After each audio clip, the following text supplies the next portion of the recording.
Traitons désormais la laïcité et les agents publics à travers différents exemples. La laïcité est vous, agent public, dans l'exercice de vos fonctions. Vous ne pouvez, dans l'exercice de vos fonctions, manifester sur vous ou dans vos propos toute forme de croyance.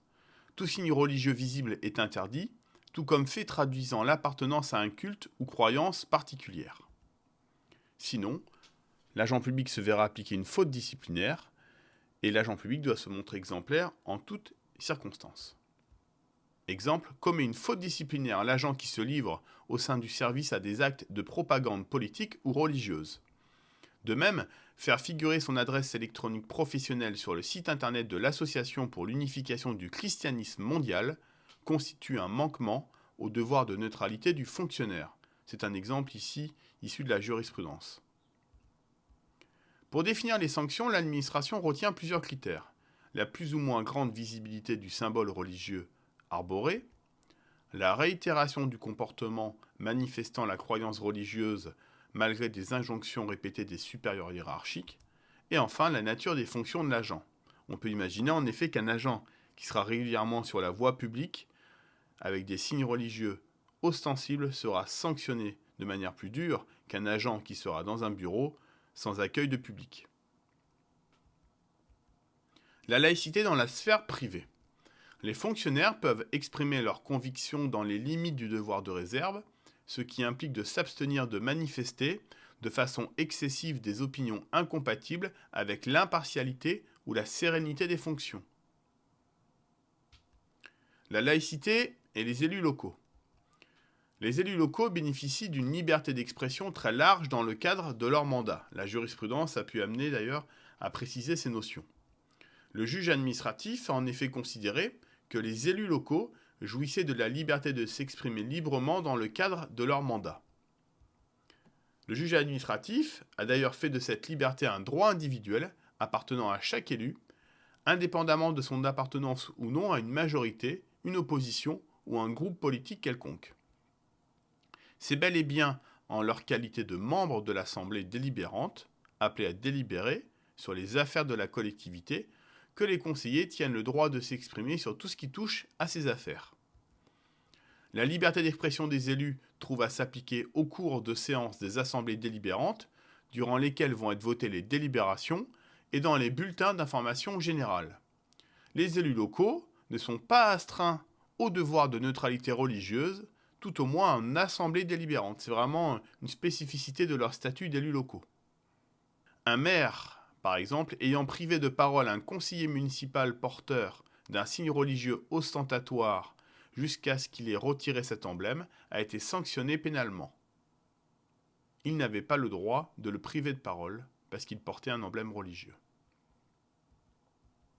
De plus, c'est le maire, en tant que responsable de l'administration communale, qui doit garantir l'application du principe de laïcité au sein de l'administration communale.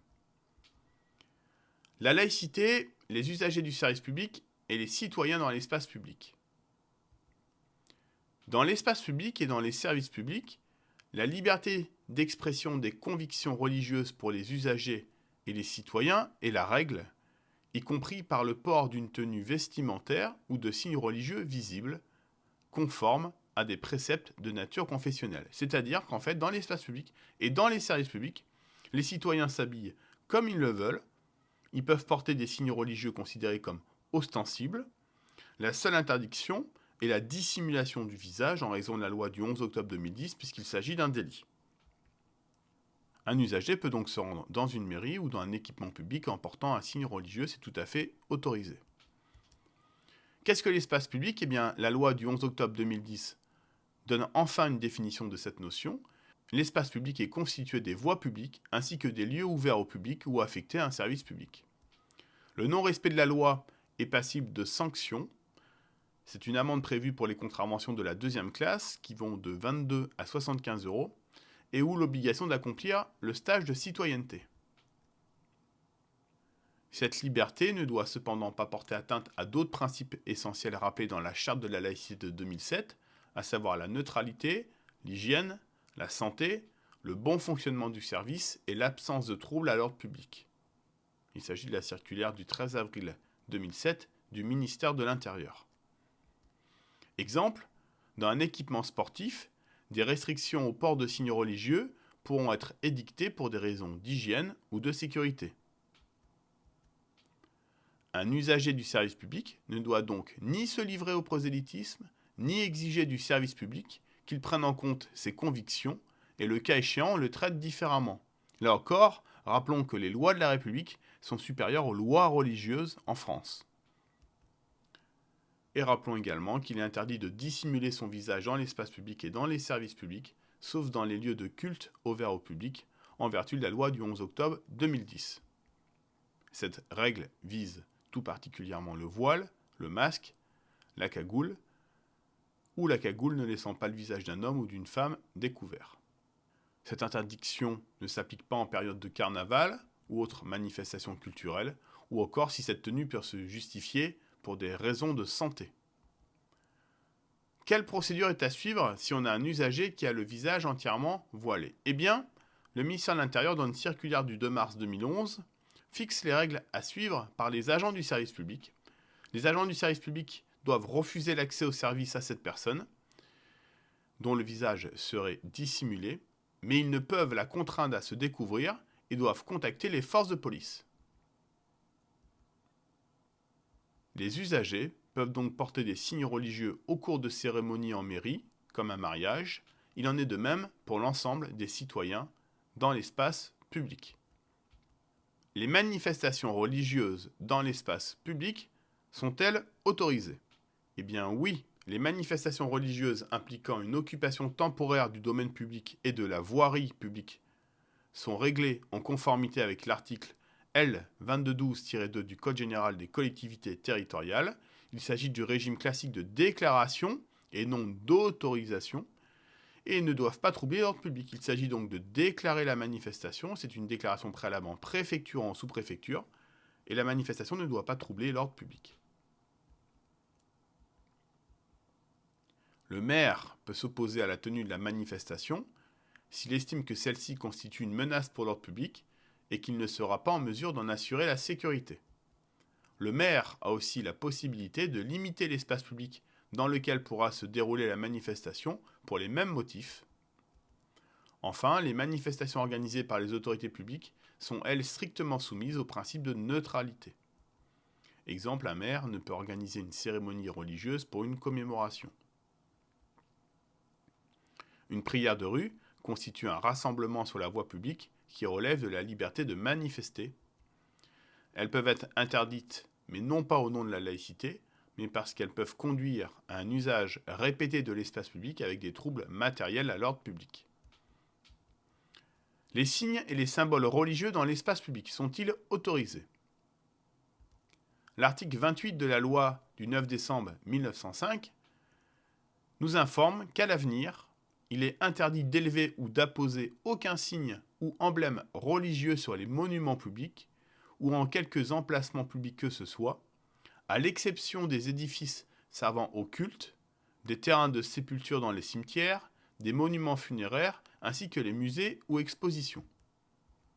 Les emblèmes édifiés avant 1905 ne sont pas concernés.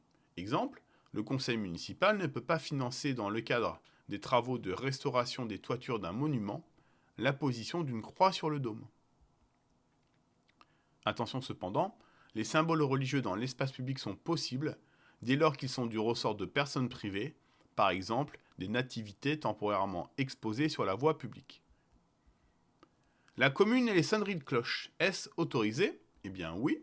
La loi de 1905 prévoit que les sonneries de cloche tant civiles que religieuses sont réglées par un arrêté municipal ou, en cas de désaccord entre le maire et les responsables religieux, par un arrêté préfectoral. L'emploi des cloches d'un édifice cultuel à des fins civiles est légal, lorsque notamment les sonneries sont autorisées par les usages locaux. Pareil pour les appels à prière par haut-parleur. Ils ne font l'objet d'aucune réglementation particulière et aucun contentieux à ce jour n'est connu.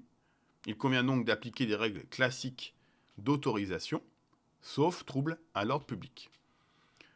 Les appels à prière ne peuvent être interdits de façon absolue et générale, sauf circonstances particulières le justifiant, mais elles peuvent être en revanche strictement encadrées dans leur usage pour respecter la tranquillité publique, par exemple que le maire prenne un arrêté municipal pour réglementer les appels à prière.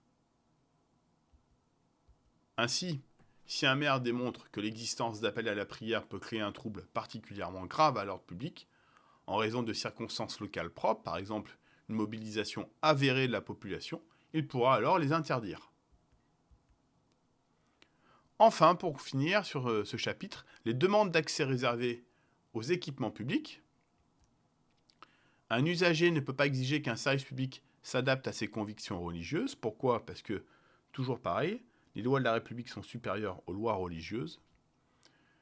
Et s'agissant des demandes de réservation de créneaux non mixtes dans des équipements publics, pour des motifs religieux, pendant les heures d'ouverture au public, eh bien, il serait discriminatoire d'interdire la fréquentation d'un équipement public à une catégorie de personnes en raison de son sexe ou de toute autre qualité, confession, origine ethnique. Donc ce n'est pas possible.